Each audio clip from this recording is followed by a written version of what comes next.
Hi guys, welcome to another video. I hope I'm on focus. It's very difficult to focus when I'm alone at home, and I have this beauty in bloom.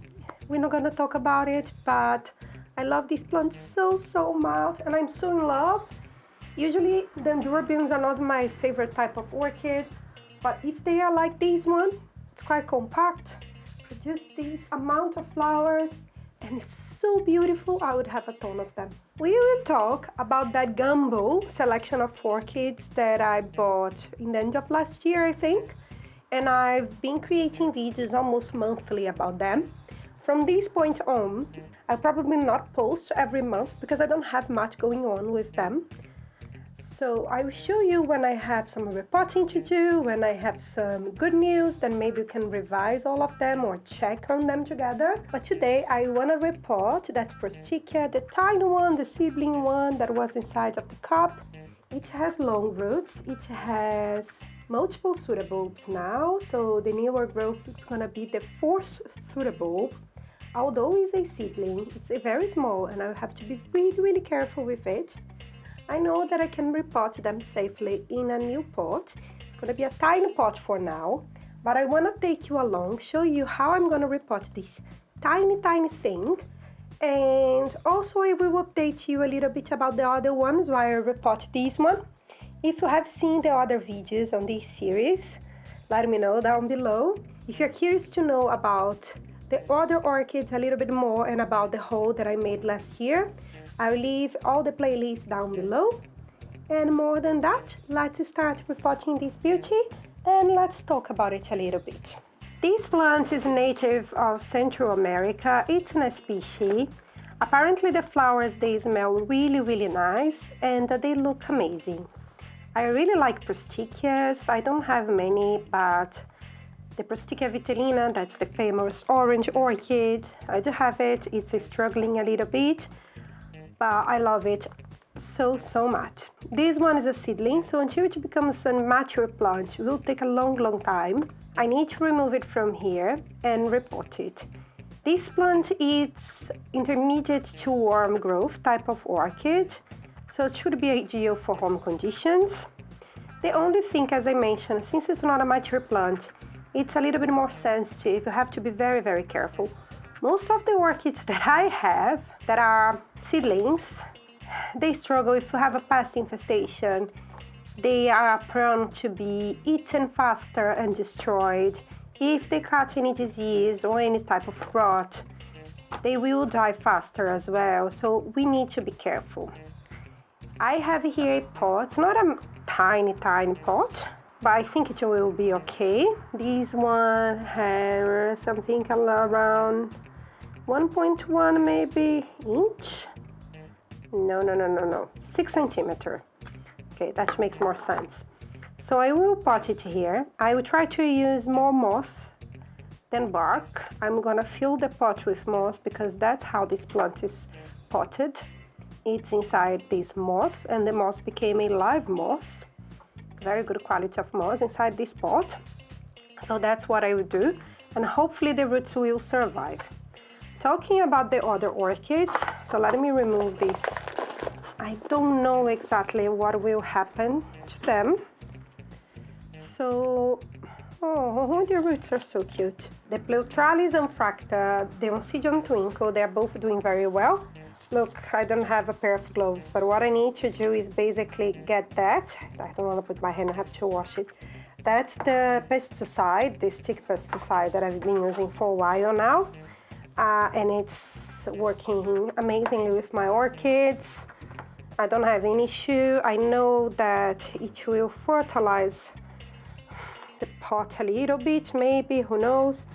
Hopefully it will not disturb the root system, but I will not risk potting it without it because I saw some thrips yesterday, so there are some still going around. And if this plant has nothing to protect it, oh my gosh, thrips would party on this pot. They are both doing okay in their new pots. They are growing roots, and also the Pleurothallis that I showed you last time that I didn't have any news. It's pushing out a new growth. So when I have mature growths, or I have big news on that pot, I will definitely update you, but there is nothing like really exciting to see there. So that's why I'm only taking this one on board this time. Let me check the rest of the list. The same thing with my Brassia. The Brassia orchidera is growing, producing new growth, but also nothing that I can show you that will blow your mind, or that I can, can learn something from it. There is nothing exactly happening.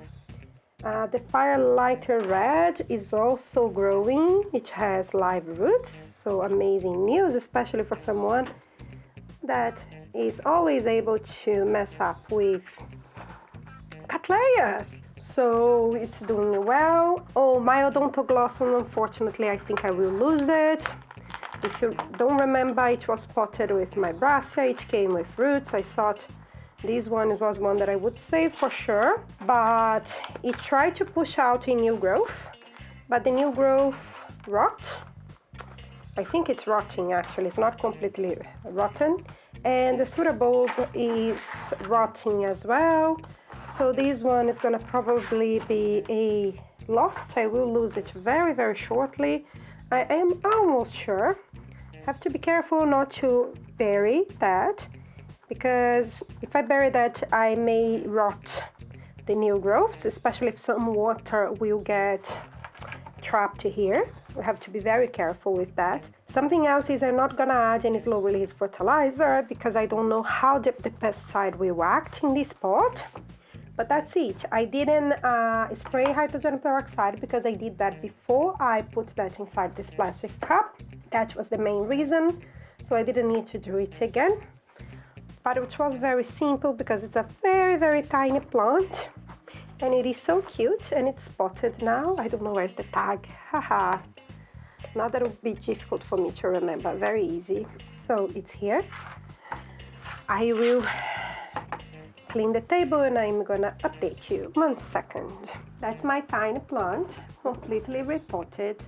Fingers crossed it will not rot or nothing will happen to it. When I was talking before, the last one was the other Brassia. The other one is still inside a glass or a plastic cup of some sorts, and nothing is happening there. I don't think that one will survive either. I never thought it would. With this one, something that I will do to make sure I never rot its leaves is pour water on this outer pot. Then I will make sure that the moss inside it's wet enough to hydrate the plant, but there is no water trapped in between its leaves, because if you lose one of the new growths, I may lose the whole plant. I will keep it very close to me in a place where I will make sure the plant is hydrated and also it's protected. That's what I will do. I'll definitely bathe this one because I don't want to lose it. Hopefully this one will I'll have good news. I'm always scared to lose baby plants because they are a little bit more sensitive than the adult and mature plants. That's what I want to show you with my Brassia. I will definitely record other videos for you if I manage to save the other ones, or if I notice something very special happening in their pots. I don't have any other, I'm just looking around to see if I'm not, forgetting some of them. I have only the other Brassia inside the glass cloth, but I don't think that one will be able to produce anything else. I may be mistaken, but I don't think nothing will sprout from there. If it does, I'll definitely film it. The other ones, they are all potted, the survivors, the one that survived. Hopefully one of them will mature soon, and I will be able to show you some blooms, who knows, fingers crossed. I'll keep you updating you, and I hope you enjoyed this video. If you did, hit the like button, leave a comment down below. Follow me here, follow me on my Instagram account, and I'll see you next time. Bye bye!